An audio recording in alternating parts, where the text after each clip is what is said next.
Benjamins. I don't deal with the middleman. I'ma answer when the money call. Ziploc, man, I'm coming strong. Mind my business, never get involved. Breaking the rules, boy, I've been them all. Acting brand new, cut the ribbon off. Motivation is to win again. Either Jacksons and Benjamins. I don't deal with the middleman. I'ma answer when the money call. What's going on, people? You know who it is. After Hours Live from Man Cave. This your host, Tay Wiggs. You know your co-host, Marc here. Man, we got the great Aaron Nixon, man. Such a pleasure, man, to have you on. Let the people know, man, what you're getting into right about now in this quarantine.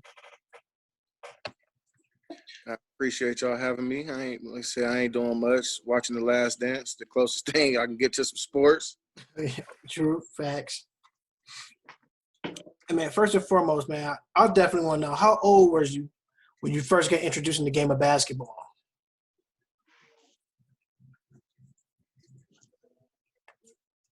Number 8. I think 8 is like when I really knew all right, I'm playing basketball.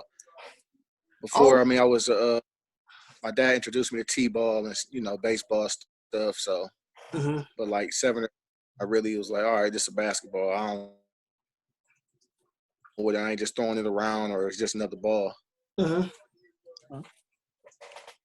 I always ask athletes, people always say, who do they pair their game after? Was it like more of a professional, like you said, your pops? You said he introduced you to the game of basketball, but he was the first person to actually put the rock in your hands.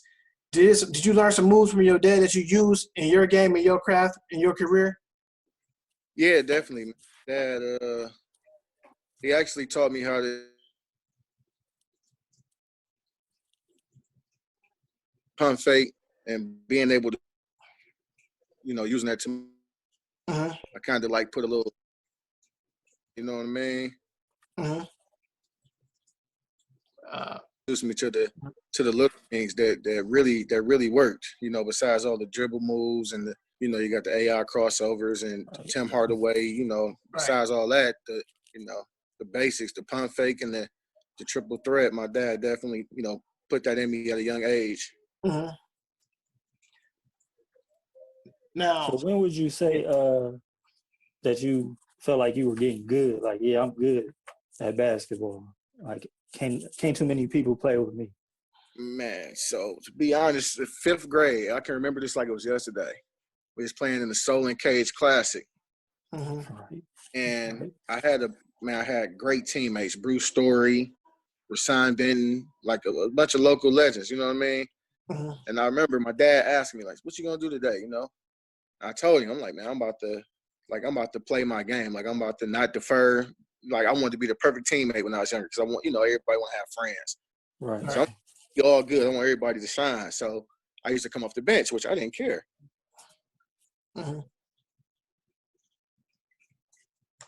And I remember at halftime I had like 14 points. And our coach, Coach Davis, Jim's dad, comes up to me and says, man, you playing incredible. You're gonna start with the starters. And to him, it was like he's seeing something for the first time. For me, I knew I could do it. But like I said, we had 10 great guys. So, I went back out to starters. I think I might have ended up with 20, and we won about like 30 against the Solon team with my boy Jason Carr on it. And I think that was like when I was like, all right, I knew I had it, but now it's like it's proof right here. Sure. So, that's when you become that elite talent through the circus, right? So, I just want to know, what was the whole significance of you wearing the number 55? You were in college and high school, that double nickel. Man, just doing something a little different. Like you had point guards like starting to pick it up, like Jay Will and people like that. But I never seen a shooting guard really wear 55. You had one dude, I can't remember. He wore 55 because he was short. He was like 5'5" or 5'6", like Shantae Rogers was 5'6", so he wore the jersey 56. For me, it was just being different. For real, it was just being different. And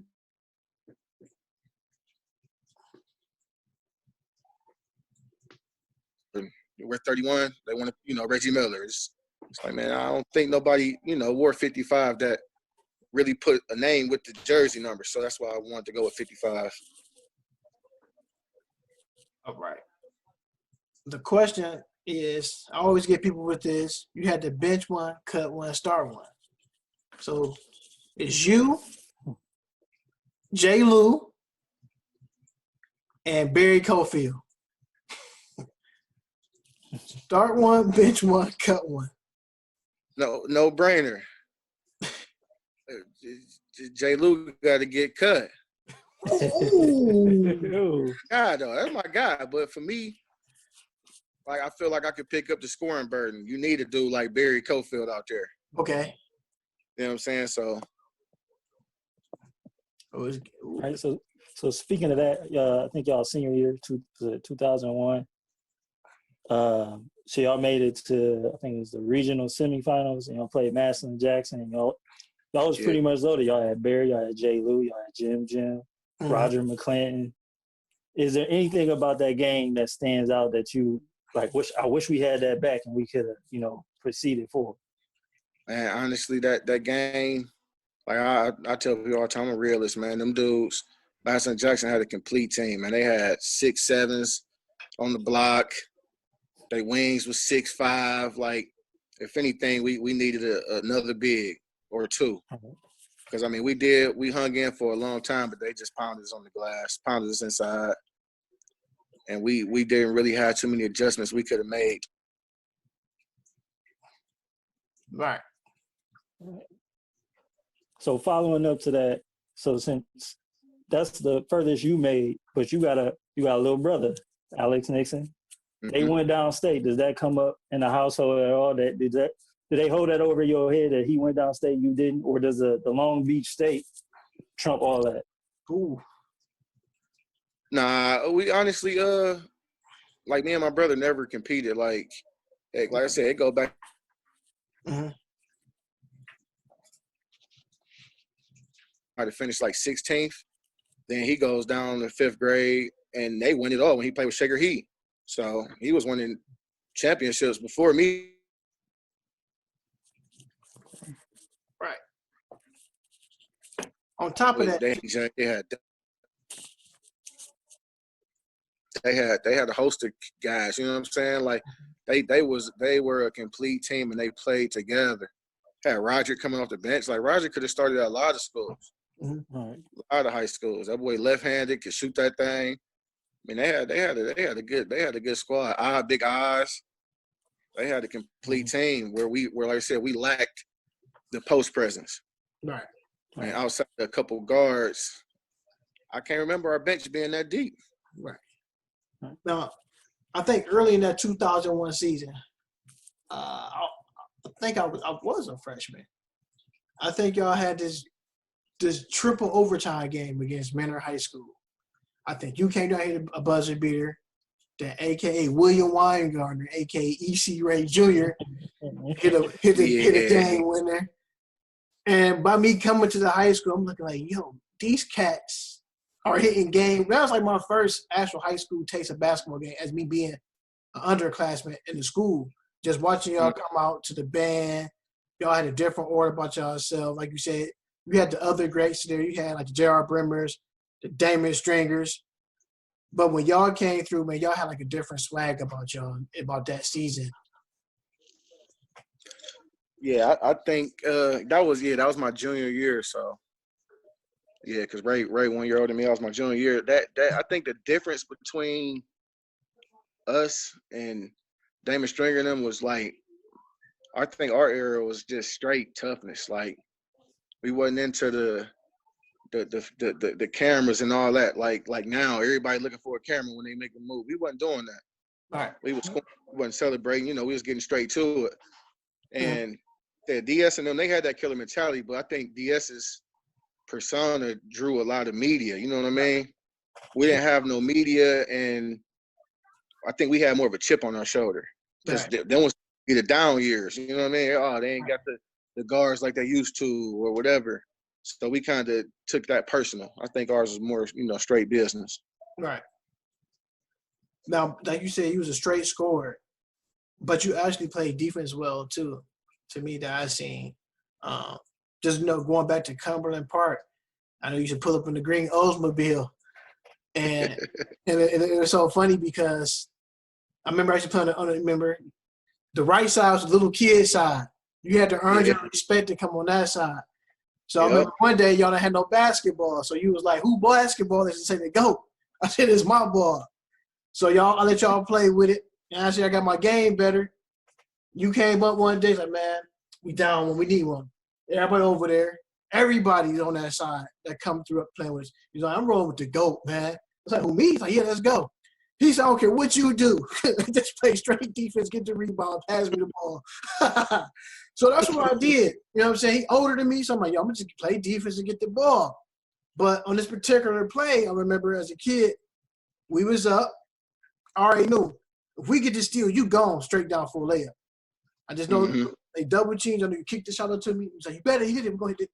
Yeah, we're going to get the game-winning shot. We're going to pass you the ball, Dante. You're going to hit it." I was like, "All right, cool." I hit the game-winning shot. Ever since then, he told me, "You ain't never playing on that side no more." So once I figured out how good he was at that early age by me coming from the inner city of Cleveland, I mean, I was hearing, "Hey, Knicks, he got his own." Like, how does it feel to have your own move? Like, everybody come to Cleveland, "Hey, Knicks, step back." Yeah, it was, man. That's funny you brought that up because I remember that too, man. I used to, and this wasn't no knock on you, but I didn't like playing with everybody. Like, it kills me today to watch everybody want to team up. Right. That's why, I knew you had heart. I'm like, man, I'm going with Tay. Like, that's what it is. Right. Anybody that's gonna put gold on their ball because he like Earl Man to go, I gotta rock with him. You know what I'm saying? He told me Man to go, touching the top of the square. I gotta rock with him, and I ain't care about. Like, I felt like on the defensive side, I don't want. Hey, what's the point of me scoring 20 if you got 18? Right. So 2-point separation. I used to always want to separate myself. I got 22. You're not getting more than 12. Like, that's just what it was. You know what I mean? Yeah. It was just a pride. And like, too many people take pride in playing 30. Well, how much a man have? Oh, 27. That's whack. Right. That's whack. You know what I mean? And then, hey, you was breaking up a little bit. What'd you say at the tail end? What'd you ask? Oh, about the move. The move, the man. Knicks, step back. So that another thing, like, in our era, that's when and one really hit the scene hard. Yeah. You go to Foot Locker shoes, they give you an and one tape. Right. And while that stuff is cool, I just feel like you can embarrass people with simple stuff. Hey. And my shot, like I said, my dad introduced a pump fake to me early, so my shot was kind of similar to the pump fake I used to use. And some people's like, "Dude, I could have sworn you jumped off the ground. You levitating." Right. Yeah, it didn't seem like that to me, but it worked 90+% of the time. I'm talking about to the point where people was running and boxing out, turning around, just doing whatever. Then once I started getting that rhythm, I started adding to it where you pump fake, get them off their feet, you take a step with a hard dribble, then they running straight to the rim, think you're going to the hole, and I never move. Right. So it was a thing that I just kept developing, I guess. Yeah, yours was clean. Yours was like James Harden when he do the traveling. With yours was clean because it's like I already knew what type of game was over. Like, yep, here come A Knicks, got out the car, silver shorts, white T-shirt. Somebody about to get buckets. Silver shorts. Somebody baggy joints like, yo, they getting buckets. You got LJ sitting right there talking straight trash. Y'all know Knicks about to get y'all straight buckets. That's all he'd do. But you already knew what it was. Then if you come down with your brother, then you got you and Jim on the same team. Like, that wouldn't even fair on certain weekends on Saturday. Like, you got him and J. Lou, and you coming with Harold because Harold will start coming in this little. Start.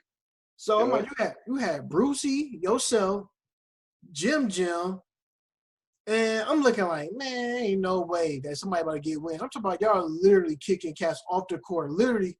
No, I say kicking cats off the court. I'm talking about getting so bad where A Knicks is literally kicking cats off the court with their basketball down the ravine.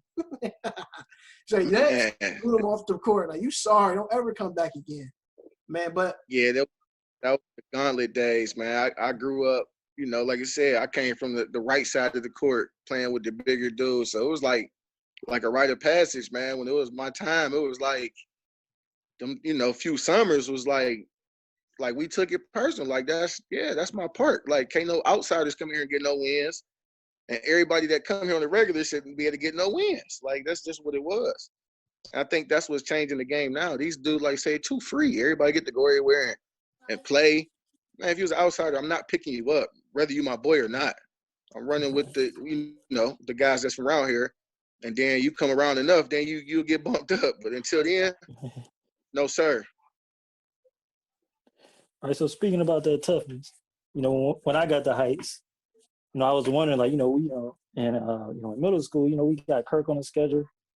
We always play East Cleveland. Mm-hmm. We get to high school, like, why Shaw ain't on the schedule? And they're like, you got to ask Aaron about that. I want to know, is there any truth to why we don't, in the 2005 era, we didn't play Shaw no more? But that they can put it on me, but it happened before me. Okay. It was really Damon Stringer and that day game where the riot happened because we didn't get to play Shaw right away either. So that was the first time we got to play Shaw again. Mm-hmm. And I mean, like, I'm talking about, a lot of people don't know. I played freshman. I played on freshman year, like, coming from Heights, where you got my sophomore year, they had 12 seniors. Like, sometimes you gotta wait your turn. It's sweating. It's so crazy atmosphere, and like, we won all 3 games. I guess some stuff happened again after the game, and after that, it was like, nah, no more of those games. I mean, even one year we had to play Shaker at Brush because we had that. It was a pretty nice sized gym, but Brush held more. We had to play at Brush for more security and things like that, and that wasn't even a rival yet. So I really, honestly, I don't know why, because I only got to play Shaw one time. That was freshman year. The only thing I could do is blame Damon and them because they had an all-out riot that was on the news. And that was, I mean, it wasn't nobody's fault. It was just DS got a steal, and he always said he'd be at the Kane Park on the hills, running the hills, getting right. And my man took the steal, dashed down, boom, that joint, boom. Game time. From there, it was like, I don't know what sparked it. It just went crazy, man. And it's so crazy you speak about that because at the time, when I think that happened about, what's that, 95, 96 year? I think I was on my way going to 6th grade. Yeah, 95. Yeah, I was on my way going to 6th grade, and I kid you not, man, God strike me down. I was living in Cleveland. I was leaving Gracemont Elementary on my way going to Charles Elliott. And my dad was like, hey, son, we got to go get to this game tonight. Shaw play Cleveland Heights. I'm like, all right, cool. We go to the game. Sold out capacity. You couldn't sit nowhere. Even where you sit down the stairs, it was jam-packed. We got there. The game was getting real good and getting real intense. I remember, like, 4th quarter, like 2 minutes to go. My father said, hey, son, we got to get up out of here. He said, if Heights win, it's going to be a straight riot in here. Kid you not. On my father's grave right now. We get there, get to the game, watch the whole game. Jamal Harris, all them cats was cooking. They was cooking. Yeah. Theo Dixon, them guys was cooking. So 4th quarter come 2 minutes ago. I think Heights was up like 1 point. The game was getting real tight. We stood by the door for a second. Like 30 seconds. My father said, let's go. We get up out of here. Get up out of here. That's right after. That's when Damon stole the ball. By the time we stole the ball, we got in the car, pulled off. It was fights everywhere. It was all in the news. Yeah. Woo. It's crazy, man. Great. It was a great atmosphere, man. Just unfortunate that the ones who didn't play ball and did other things that resorted to the fighting. Mm-hmm. I mean, even back then, it was like, you kind of knew it was gonna happen. A fight was gonna happen, but that was the worst that was gonna happen. You know what I mean? Right. Speaking of legends, through our high school, we all alumni of high school. Where do you see yourself ranked at with some of the alumnus amongst the basketball greats? Do you see yourself in the top 5, top 10? Man, I always say top 10. Wherever you put me at, mm-hmm. It don't really matter. You got some of the older, the older OGs that say, "Oh, you was number 1 because you played D. Like, you did this and did that." I don't think that, because I mean, you gotta go back to even, like, if you look at the record books, Lloyd Franklin, man, he was the security guard. These security guards to get busy, they said. Yeah, Lloyd Franklin was number 1 for a long time. Miss White Franklin husband, the social studies teacher.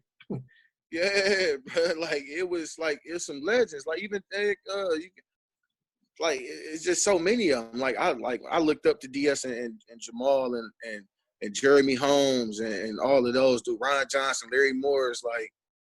They was the reason I wanted to come. It's like to say I'm better than them. Nah, somebody else can say that, but I wouldn't. Yeah. I wouldn't, personally. Harold Rasul's like, no, man, them dudes, Division I, big time, like another level.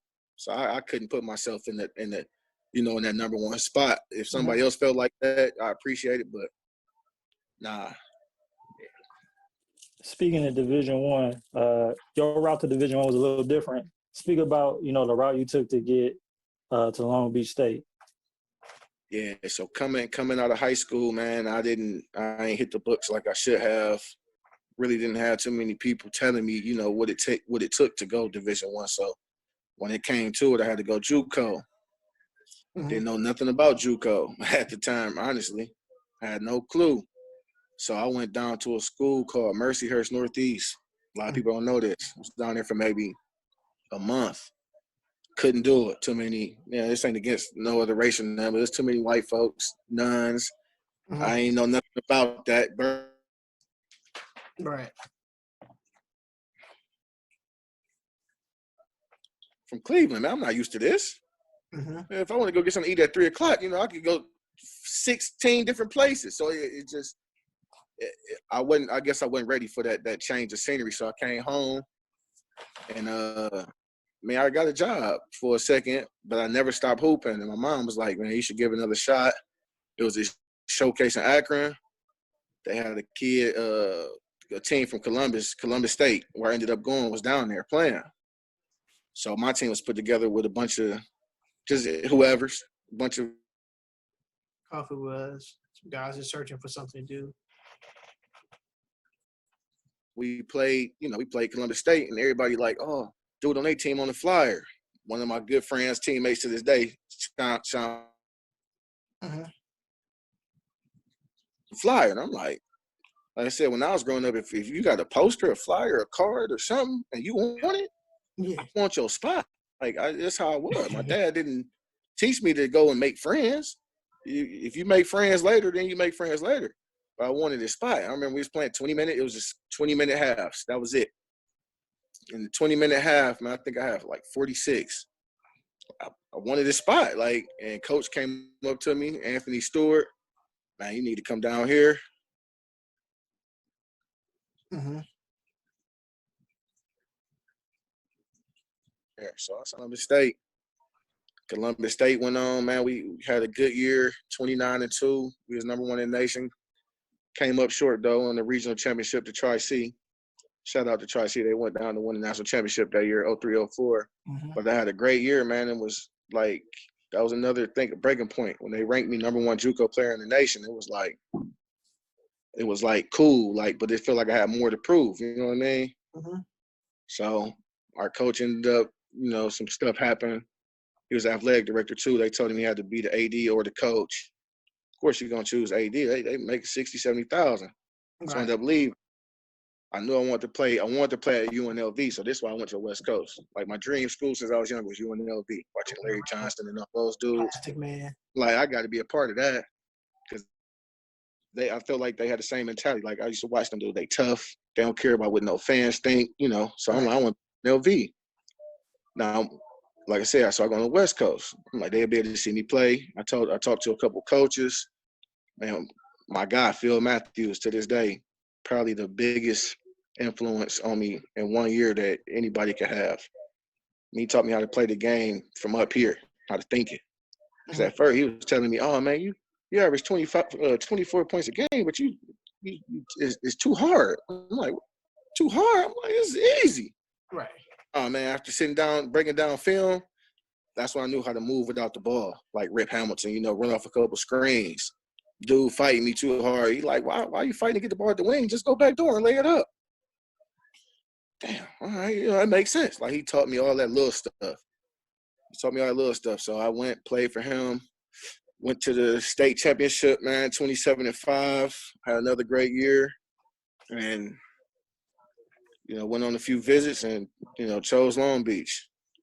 Everybody's asking, I had a few different, options. Could have came back home to Old State and do some different things, but I only had 2 years left. And like I said, my whole life I've been making my own name. I didn't want to go somewhere that already had a name. Right. So I chose Long Beach. Now, do you remember Thursday, January 4th, UC Santa Barbara, that 101 65 victory? You went 13 for 19, 68% from the field, 35 points, and you were 7 from now for 3-point line. And that game was on TV ESPN. Yeah, that was. I remember that like yesterday. Like I said, it was a kid in the conference. Name was Alex. Forgot his last name. 6'5". He could hoop. Mm-hmm. So everybody like, man, it's between you, him, and Bobby Brown for Player of the Year. That's all you got to tell me. I'm up for the challenge anyway. I told my coach, I'm checking him. He's the best player. I'm checking him. Like, I ain't worried about foul trouble, none of that. And it's funny, like watching The Last Dance, Jordan used to say he made stuff up in his head to get him going. I used to do that. I pretty much made something in my head, like, to not like him for whatever reason. It was obviously to win, but I didn't like him. And I mean, he's a great guy. I mean, after the game over, we cool. Same thing with Bobby Brown. Getting all the pub, everybody expecting you to do this. Shout out to Bobby Brown, though. He did go to the league. $1 billion. Real good dude. But I never lost to them guys. Ever. Never. In 2 years, I didn't lose to them two. Right. And that 2 years. I just get into a different mode. Like, I figure out. Peace mode.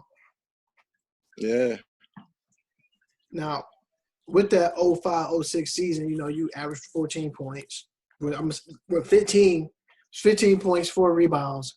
You're shooting 30% from the 3-point line, but you were shooting also a good percentage from the field, 44%. And, just watching you progress throughout those years, you go fast forward to 2007, you're averaging 18, 5 boards, shooting 40% now from the 3-point line, and you're shooting 40% now, 41% from the field. And just watching you, it feel good, you know what I'm saying? Hey, I play basketball with this dude. You going to work, people like, yo, you see that dude Aaron Nixon, man? From Long Beach State. I'm like, yeah, he from Cleveland Heights, man. I play basketball with him all the time. We went to the same high school. No way, like, yeah, man, cat get buckets. So that year, when y'all won the Big West, you was the Big West champions in 2007. You was the MVP. Mm-hmm. You and your teammate, Kewan Johnson. I think you had 29 points that night. He chipped in at 24. And y'all did y'all thing. Yeah. That was the first time they've been back.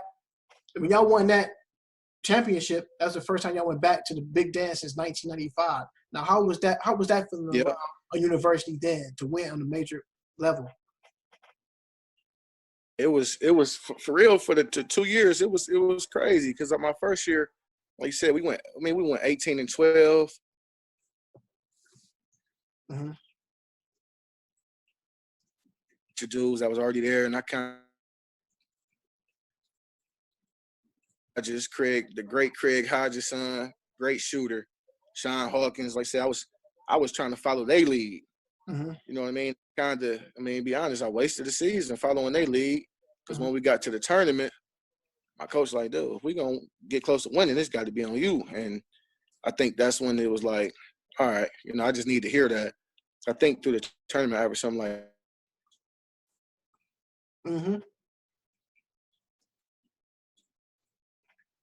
that was like, all right. But even at 18-12, the excitement just around school was crazy. And I'm fresh off of two years of 29-2 and 27-5. I'm like 18-12, that's trash. Right. That was just my mentality though, but I didn't realize where they came from. The year before they was 10-20. Mm-hmm. So I think that's where it kind of, changed for me. And going into that senior year, it just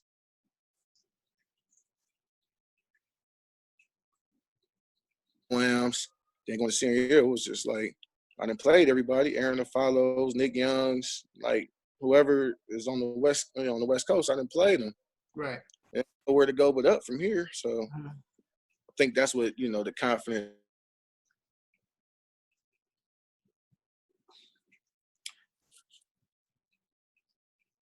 And nobody say, yo, we need you to come in and you got to be the guy. So I don't think I ever flipped that switch until the tournament.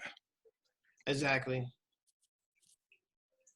Okay, so you had a hell of a 2 years at Long Beach State. So what happened after Long Beach State? We know you coach Knicks now, but what happened before you was coaching Knicks? So after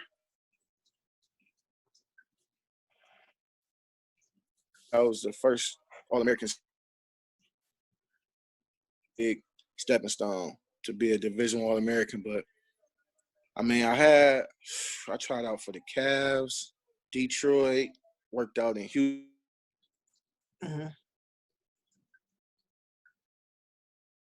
I never really expected to be drafted. I ain't gonna even lie to you. A lot of people was like, saying, "Oh, you should have been." Nah, I didn't expect it. I think I still had more work to do. I think I had more work to do. So I went overseas. I was in Israel my first 2 years, which was cool. And I came back home, worked out with the Knicks again. Didn't work out, which was all right. Then it was my third year when I went.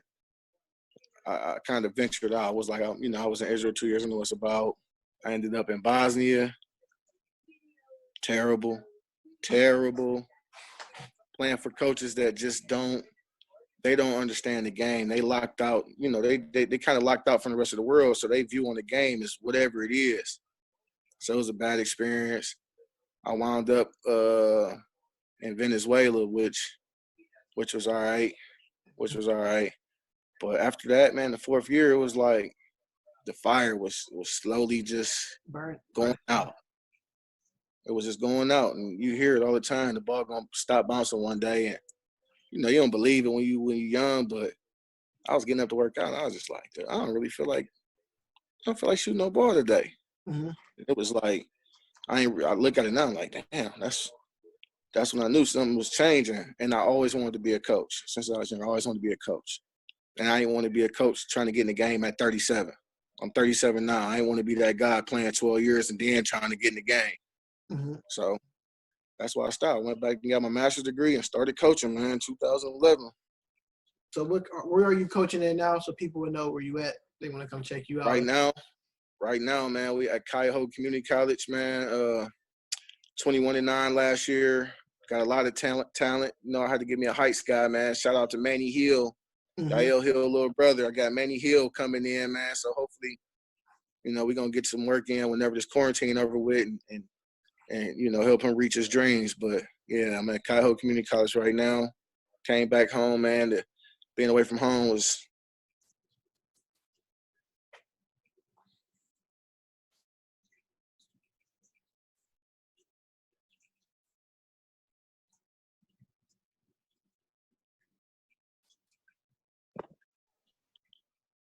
Tay must be froze. No, I'm still here.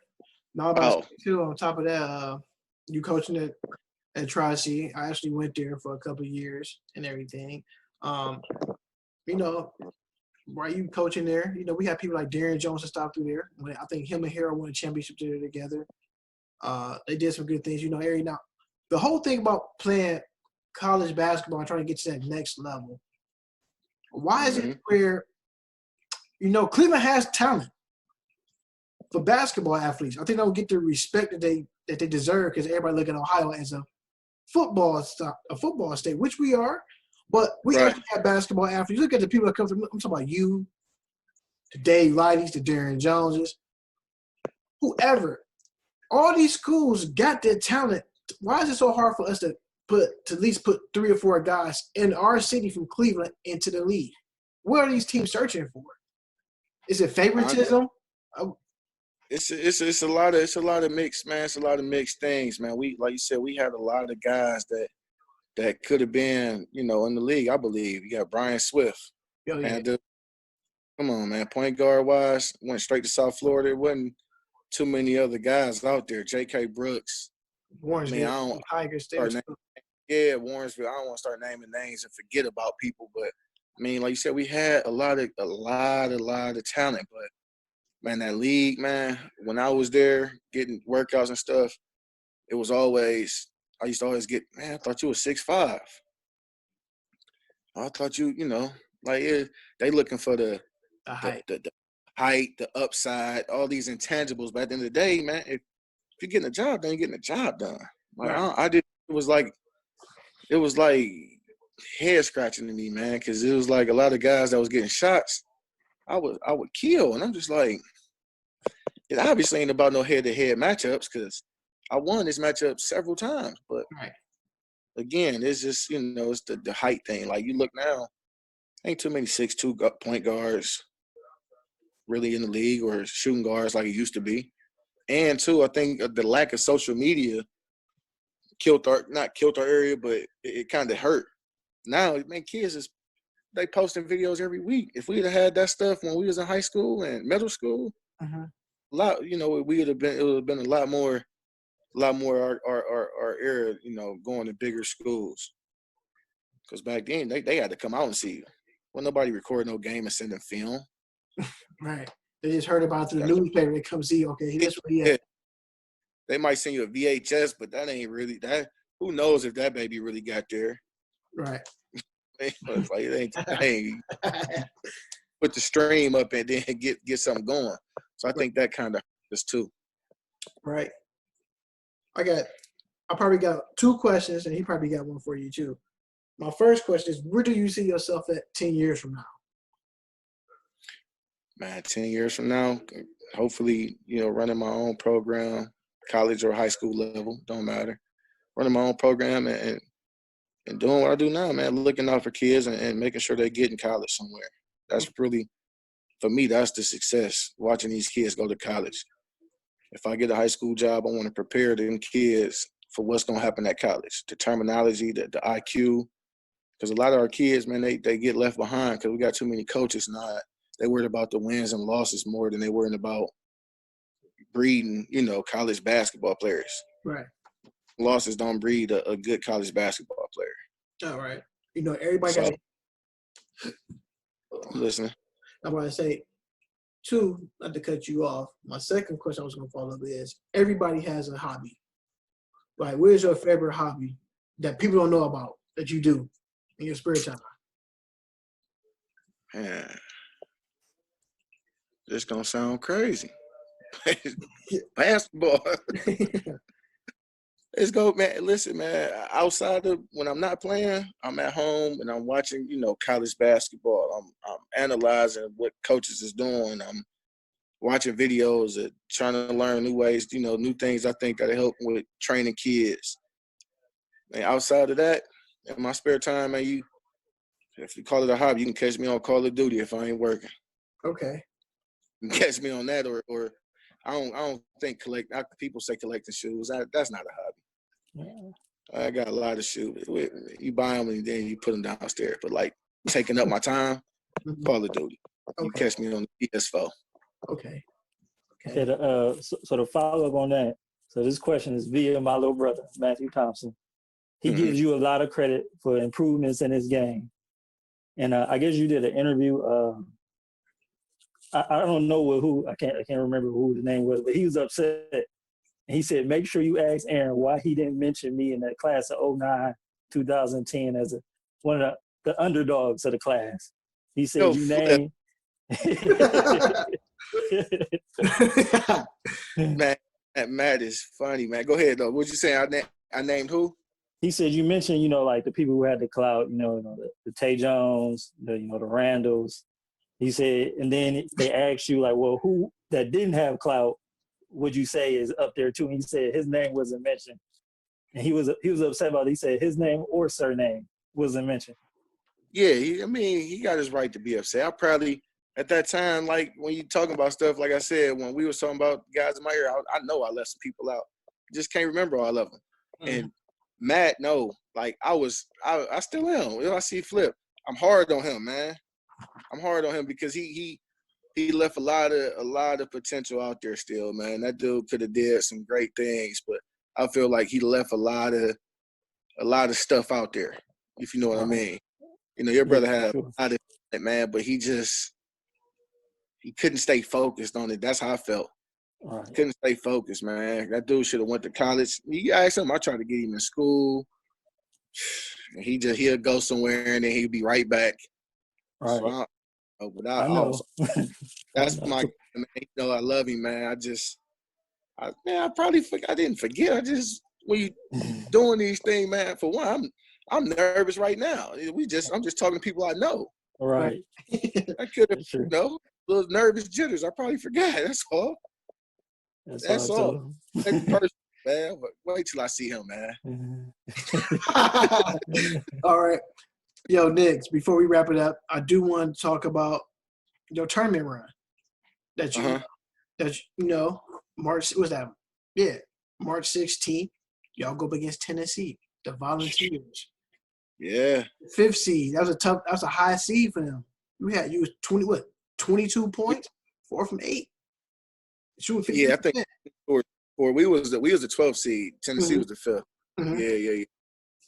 And honestly, dude, man, the NCAA should have been ashamed for giving them dudes a 5 seed. Them dudes was loaded. They were good. Like, when we matched up with them, I was excited, don't get me wrong, but I was like, yo, they played them. I'm thinking we was going to come in at 14 because our conference just didn't get the respect it deserved. Mm-hmm. But, just being on that stage, and being able to come back home and play in Columbus, like, yeah, my senior year, it was big. Like, my teammates, I had teammates think we had farms in the backyard. A lot of people think Cleveland, like, farm town. I don't know why, but, when they sing Columbus, it was just a good experience. They sing Columbus. They're like, oh, this straight. It's a city. Then the fans, like, I can't tell you one person I knew that didn't come to the game. They wouldn't even let me, like, handle no tickets, nothing. They was like, you got to focus. And I guess my mom put together some. I don't know how everybody got there. But it just coming out and just seeing all the love, because from being gone for so long, it was like, even, we lost, but it was like, I say it was like a win, man. I brought, some smiles to a lot of people's faces that I ain't even really realized. Because like I said, I never did social media. I never made a Facebook, nothing. So I didn't really know what was going on. So, collegiate and high school, what was that one teammate you had in high school and that one teammate you had in college that will go to war with you no matter what in the basketball game? Man, honestly, man, in high school was my brother. Mm-hmm. My little brother. Like anything went down. And like you said, we came in on varsity at the same time. I was 11th grade. He was in 9th grade. Right. I knew he had my back no matter what. I might have got on his nerves and been hard on him because I expected more from him, but he wasn't not going to, play his hardest, period. So if I had to pick one from high school, it would have been my brother, Alex Nixon. So, and then, go ahead. What'd you say? No, you about to say, go ahead. No, I was about to say, outside of him, man, I think, if I had to name a dude that was, in the same year as me, my boy Jim. Yeah. My boy, he came back from Euclid. He realized he made a mistake. Yeah. They don't understand, man. And that tournament, when we came out of South, man, how, like, the games we had to go through to get out of there. Yeah. Like, Warren Hardin was ranked number 1, and they not even in our area. Right. So, outside of them, everybody telling us what they got. Jim, like, man, we about to destroy these dudes. You know what I'm saying? Right. Jim. Then we played Shaker. Yeah, we played Shaker. People don't know, man. Dude could sit down on D. We played Shaker. They had Terrell. They had little DeVarian Harris. Yeah. And Jim locked all that up. He locked all that up. Him and Roger, like, we just took that on over. Like, it wasn't even a question. We was the best team coming out of the South. I always thought Roger McClain was the bully. Like, he bullied people a lot. You understand? On the court and in football. That was that bully mentality. Like, he about to come straight bully people. But he a nice guy. Yeah, great guy. Great guy, man. Roger was a good dude. But he was already, since 5th grade. That was another person on our team in 5th grade. We're talking about Jim, James Lewis, Roger McClinton, man, Brandon Davis, like I said, Bruce Story. The list go on. Like, it was so much talent. Like, we had so much talent. It was remarkable how we grew up, man. And everybody went their separate ways and did, different things with different sports, but it was crazy. Mm-hmm. Now, if the school called you like, hey, we're gonna have a retirement ceremony for your jersey, how would you feel if the school retired your jersey? Man, I feel cool. I feel like I accomplished something, but that don't really, for me, that return the jersey stuff don't define what you did. You know what I mean? A lot of people be upset and all that. I don't even think about that stuff. Be honest with you, I don't think, because we have so many great players. Now you can sit there and say, yeah, from 01 to 2010, I mean from 2000 2010, I deserve it. But if not, it ain't, it is what it is. I support, I'm gonna still always support Heights, go to the games and, recruit the players or whatnot. Mm-hmm. But if it don't happen, I ain't tripping. So what about, I know you played for the late James Capoletti. What type of inspiration did he have on you going to try to play the next level? What type of coach was he in outside the locker room? Was he that more that father figure or mentor to you young guys coming up under him? Man, be honest with you, man, Cap, rest in peace. Great player coach on the court. But outside of basketball, like I said, we ain't had social media or we ain't even had a cell phone. Cap wasn't paging me. I had a beeper. So outside of it really wasn't, it really wasn't nothing. Because I just want to know how he mentally prepared you guys for a basketball game on a Friday night or that Wednesday. He didn't have to. We was already ready. Like, he knew it. Cap ain't have to say nothing. He ain't have to say nothing. Burdine was really the guy for Heights when I was there, that did the off the court. Like, he could tell, something was wrong with you. Cap, people don't understand. Cap was older when we was there in 01. Mm-hmm. I mean, Cap was – and then no knock on the great coach. He was older, though. He wasn't – and he ran out of all the fatherly figure advice probably. He was done, man. Cap was in practice. When practice over, Cap was on his way to the crib, baby. He was over, man. Be honest with you, but Burdine was the guy. Brian Burdine and Vince Johnson, man, them dudes kept us together. They kept us mentally right. And, like now, them, they like, you come in, it's Burdine and Vince. Like, you know who we playing tonight.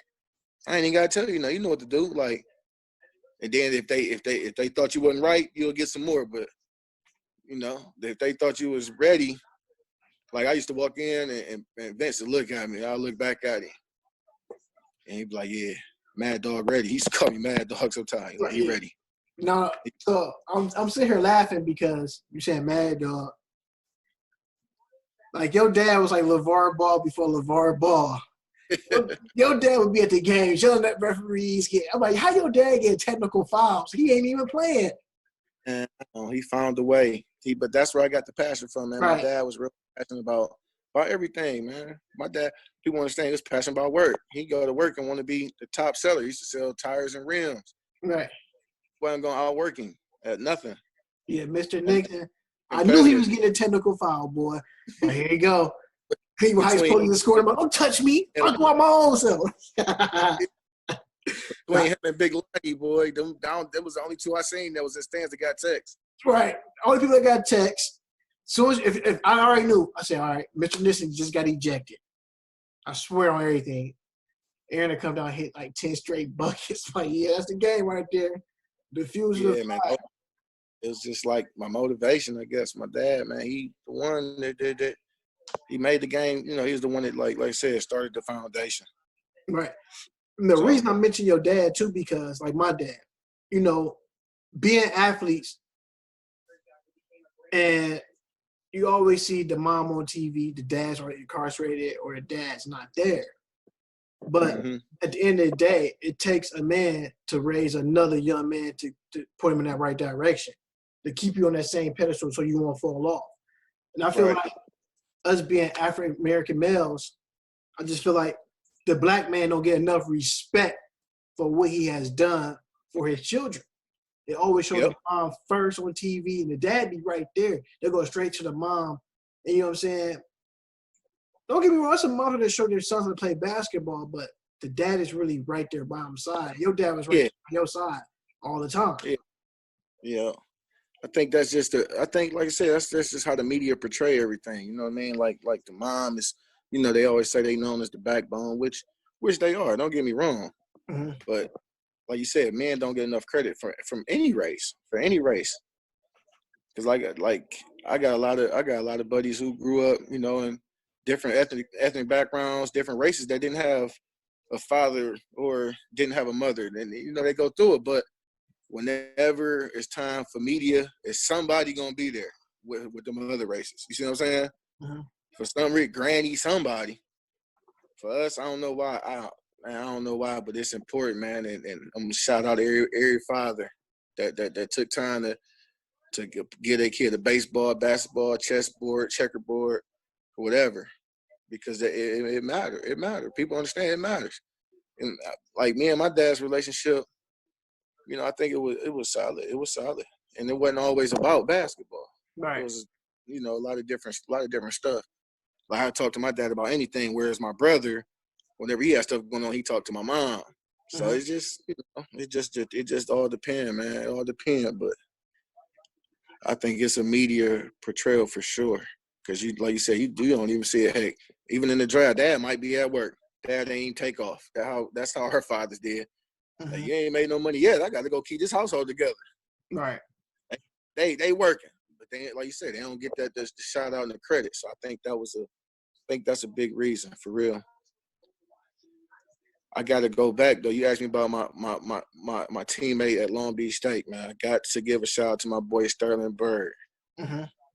Sterling Bird was my right-hand man from the moment we walked in to the moment we left. And be honest, man, I don't even talk to my teammates.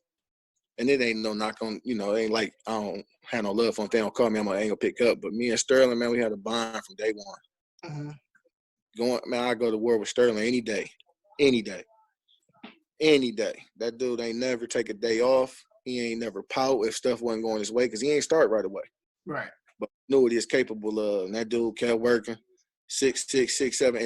And when I tell you a dude that knew what he wanted to do, man, this dude had my agent when I came out was like, man, what's up with your guy Sterling? I'm like, you want Sterling? We can get him together. That dude got on the phone and said, man, I don't want to play no overseas basketball. I'm about to go be a police officer. He was headstrong. He already knew he wasn't going to deter from his plan, man. That's why I like Sterling.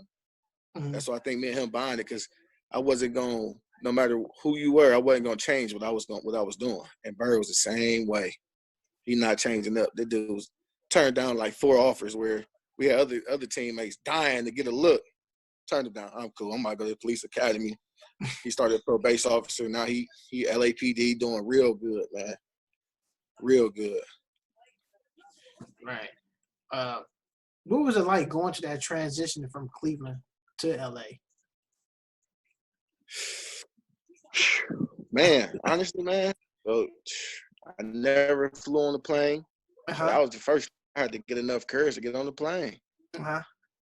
Going from there and just seeing what you saw on TV. All we knew was, all I knew from Cali was from the movies. Right. Never been out there, never been on the coast. So then actually seeing it, it was a big, big, big, big adjustment, man. Big. When we grew up, I mean, if y'all can name me 5 dudes that skateboarded when we was growing up, please do. To when you get out there, bro, they skateboard. We said only person I could think of was my brother. Right. They on the ramps, man. Like around campus, bro, they skateboarding. I'm like, what? It like just different stuff, like different. Right. They hold like they swag was way different from ours, way different. Like I mean, it was crazy, like crump dancing and all this stuff that I'm like, man, what is going on? Like this is, you know, the hype with the crump dancing. Yeah, like when we was, before I came out here, like you see girls, you knew how our girls was gonna look. Like Cleveland was known for having thick joints back in the day. Right. You get Cali, bro, they all slam and want to, put heavy makeup on. I'm like, what's this? Right. Wasn't what I was used to. So honestly, it took me like 5 months to get adjusted. I'm be real with you.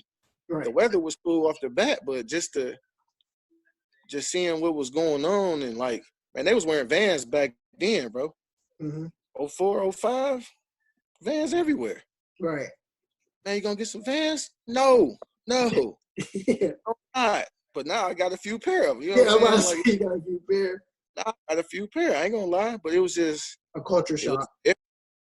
man, culture shock for real. Like we was riding. When the summer hit, you knew what you was gonna see. Gonna see some old schools with some big wheels. Summertime out there, it was like you gonna see a lowrider, some switches.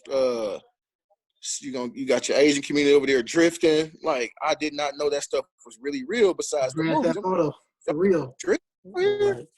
They jumping out their car, ghost riding cars. I'm like, like it was a total culture shock, dog. But it was cool though. It was cool seeing different stuff.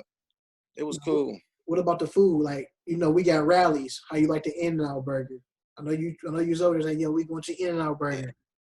Had to try the In-N-Out burger, man. I think for me, I always tell people over there, man, it was overrated because they put it on this pedestal. Then when you get it, you're expecting like something crazy. Man, it's like a little double cheese daddy from McDonald's, man. It ain't nothing crazy. Yeah. The fries not crazy. No. It wasn't even all like that.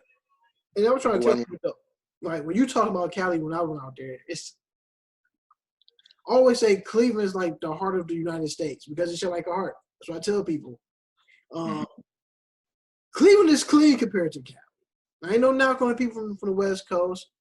Especially Hollywood. No, it ain't. I tell people all the time. You go to Hollywood, you think you about to see all this nice stuff because, like you say, you see it on TV. You got bombs. You got everywhere. You got bombs and costumes. Hustling for dollars. Every corner. It's a little different, man. But like downtown Long Beach was like people don't even talk about it. Downtown Long Beach was straight. Right. Straight. You ain't have to leave Long Beach if you ain't want to. Right, and that's where Snooping was at. They was talking like it was straight gangster. Yeah, at nighttime it was, but during the day, it's regular people out there walking dogs. Walking in the nighttime come, it's a complete different scenery. Yep, and too, what people think is just like, well, when I was out there, it wasn't just reckless. Right. They knew if you was banging or not. They know. They'd come up to a question like, where you from? You tell them, oh man, I'm from Cleveland. People just think that you just about to get beat up because you got the wrong color on and the wrong, no, does it happen? Yeah, to people that's from there that know they shouldn't be doing what they supposed to be doing. But them dudes wasn't just running up on you. I remember one time I didn't know nothing about it. I had a red and blue the Phillies hat. I boy over there in Power Land. Party. Yeah, so look, we had a party. I'm like, yo, I'm go. My teammates. Didn't none of these fools tell me. So I'm in there. I guess it's, a bunch of local Crips in there. And dude come up to me like, hey, you know what that hat mean? Yeah, I said, Philadelphia Phillies. What you mean? Right. And he schooled me though. He told me like, nah, around here this, Pyru and woo. I'm like, oh, my bad. I ain't mean no disrespect. Like, I ain't one of them dummies. I ain't gonna, I'm gonna wear it anyway. I mean, he ain't even telling me to take it off or nothing. He was just, he just let me know, like, certain places you can't do that. You know what I'm saying? Mm-hmm. Which was, it was cool. It wasn't like he was just just looking for trouble. That dude actually came to a lot of games. He was cool. A dude that I ended up, building relationships with. It wasn't even like a bunch of just craziness and you got to worry about being friends with certain people or this certain set won't like you or no, it ain't none of that. Mm-hmm. Well, we ain't gonna hold you up tonight. I enjoyed this interview with the late A. Nix, a.k.a. Mr. A. Nix, a.k.a. Step Back himself, a.k.a. the Green Oldsmobile. Hey. Yeah. Appreciate y'all boys, man. Yeah, man, we just, we doing something different here on our platform. Everybody want to reach out to the celebrities and stuff. I'm just doing something. Me and Marcus are doing something different where we could talk to the high school guys, the guys who actually played at the school, the guys who trying to go to the next level to advance themselves, to make themselves better in their careers. We just reaching out to different things right now. Trying to get people their roses while they still here, man. Right. Yes, I appreciate y'all, man. This was nice, man. Yeah, no problem. No problem. Catching on my guys, man. I can't wait to get me a cut too, man. Tuesday. Oh, Yeah, yeah. Tuesday. Our barbershops ain't open yet, you know. I said, man, forget this. My father showed me, like, you always got to have some clippers. I said, forget it. I YouTubed it. Dude was doing a hot taper fade. I said, you know what? I'm going to get myself one, too. Clean me up real nice. I'm smooth. Nah, I'm too the scared. barber got to get me. Too scared. You can always cut off bald, be like MJ for the last dance. You see, my hair is still growing at 37, brother. You know, guys our age don't got no hair, Don't bro. got hair, right? Oh, I'm about to, I can. Yeah. That last dance, Mike is losing his hair at 32. A He's lot of people stressed out. cut up and then it don't grow back. No, Right. sir. Be like Dennis Rodman coming in with pajamas on, the plane. You hear me? Man, that'll be the day you see A Nick's real down, man. The day I go bald, yo, your boy bad. Your boy out here bad. I ain't gonna lie, I'll be a sad dude. I can't do the party. No. Hey, No, sir. I get one every now and then, but yep, KG. Let me get that KG one time. That's because you like KG. You was a 5'10" power forward, dude. You want to be a big man, dog. Yeah. And you like, why you checking him? Like, I wanted the challenge. I'm Yeah, like, you ain't care. You ain't care. it ain't too many cats. I can actually say, man, ain't too many cats that can score me. That's how I feel. But I remember this one time when I was trying out for the high school basketball team. This is the true statement. Osborne stole the ball from me. He's about to go out for a dunk. And I glassed him. I believe that. I'm gonna have to check that tape. He pushed me down. He He pushed me down after I did it. So don't ever glass me again. And guess what? Came down the that's how court, I hit the somebody game winning do. shot until we get off the court. Don't feel bad, man. If you ever get to talk to Oz, ask Oz what happened to him when he came fresh off the plane from Australia. Ooh. You remember when Oz first got here, man? Different dude. Yeah, that boy thought he was LeBron James Jr. Now coming back and somebody told you like LeBron overseas. Man, Oz came into practice, man. They put him on the team off GP because he had height, but man, we dunked on Oz every day. Pushed Oz down, picked him up, pushed him down. But then the next year when I came back, dude was like, man, yo, Oz can hoop. Yeah, right, man. We was just giving dude noogies. Right. Dunking on him. He's booming on that. Dang, I give him boy. credit. I always give Oz credit because, he's goofy. But he dunked on this dude named Sean Crable. Big Crable from Warren Harding. For Warren Harding, because he went to go play at Michigan University as a linebacker. I said, Osborne dunked on him. Nasty.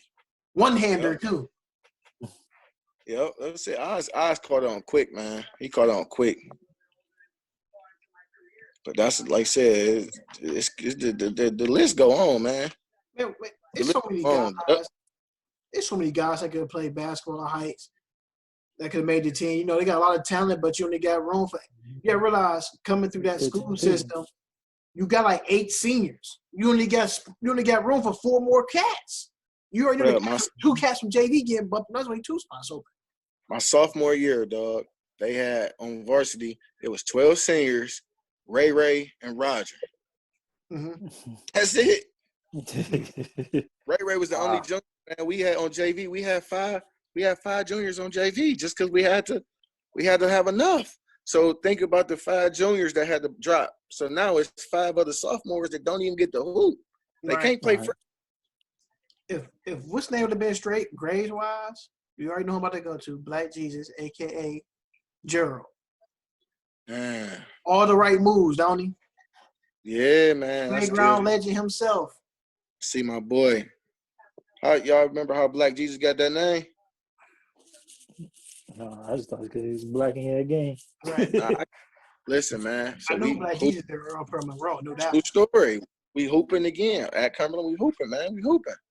And everybody, whenever you reach a certain peak of game, like that somebody gave you a nickname. Like I didn't dub myself A Nix. I don't even know where it came from.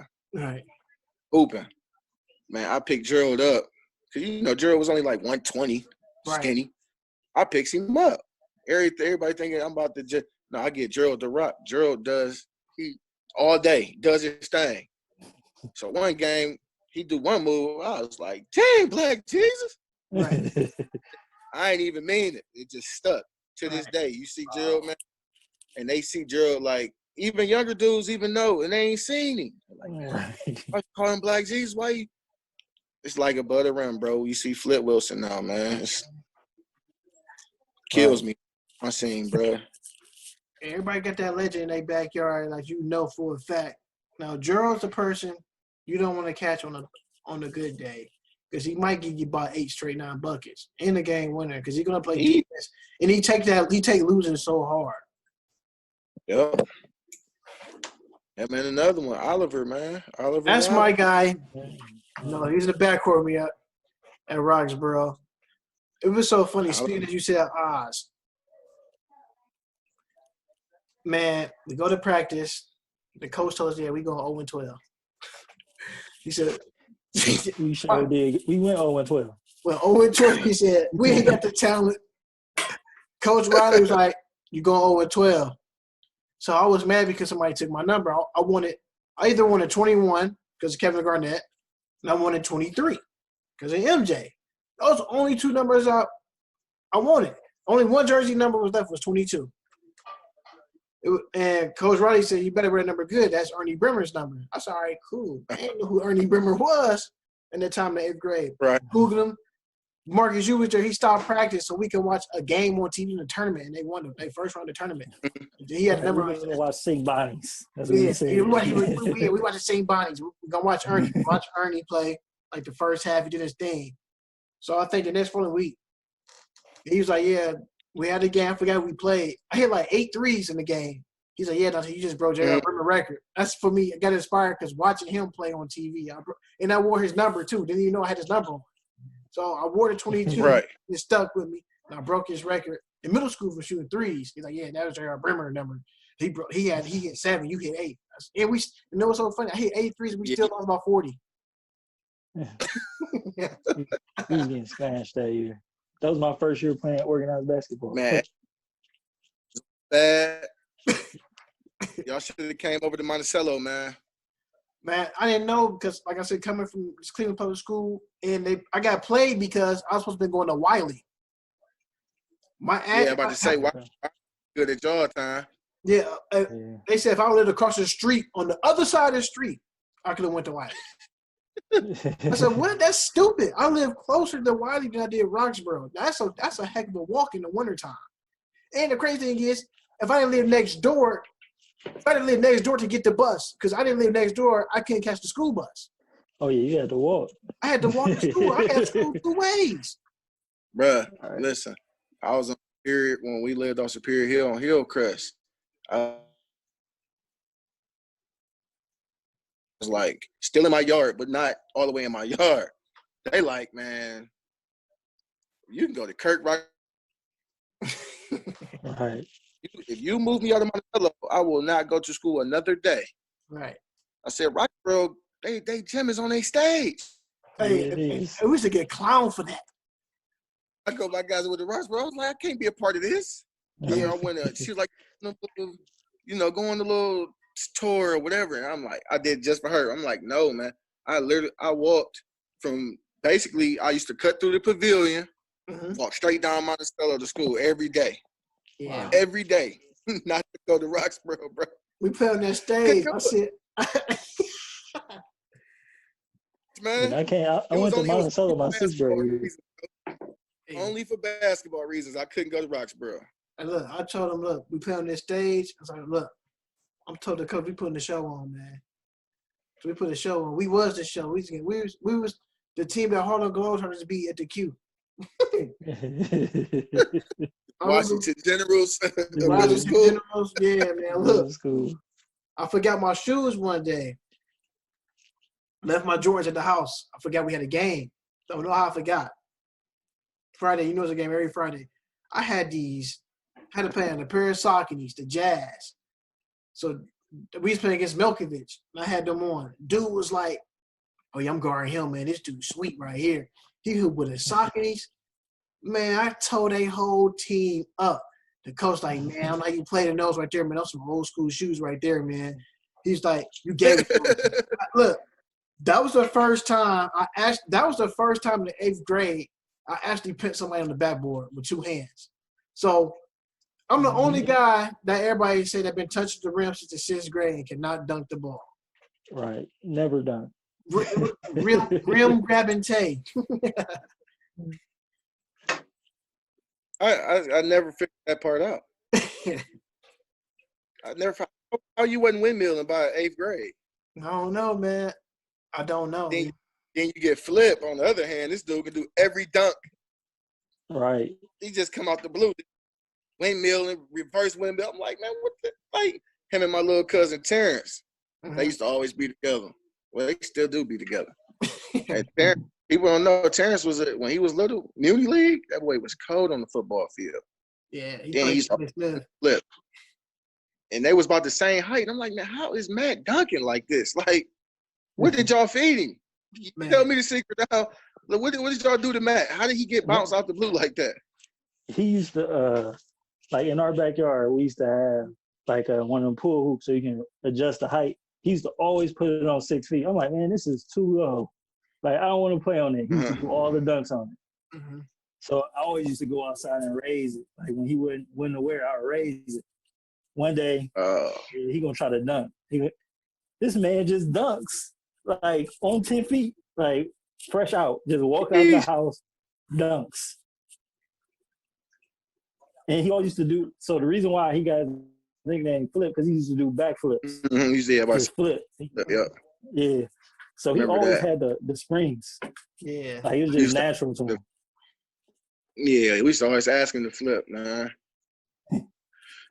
He had his little squads too, man. They had their little Cumberland days, little Chris and all them. Yeah, R.I.P. Chris. It's my guy. Man. I used to call him little baby Antonio Mad Dice. Yeah, that still hurt. That Chris so black, man.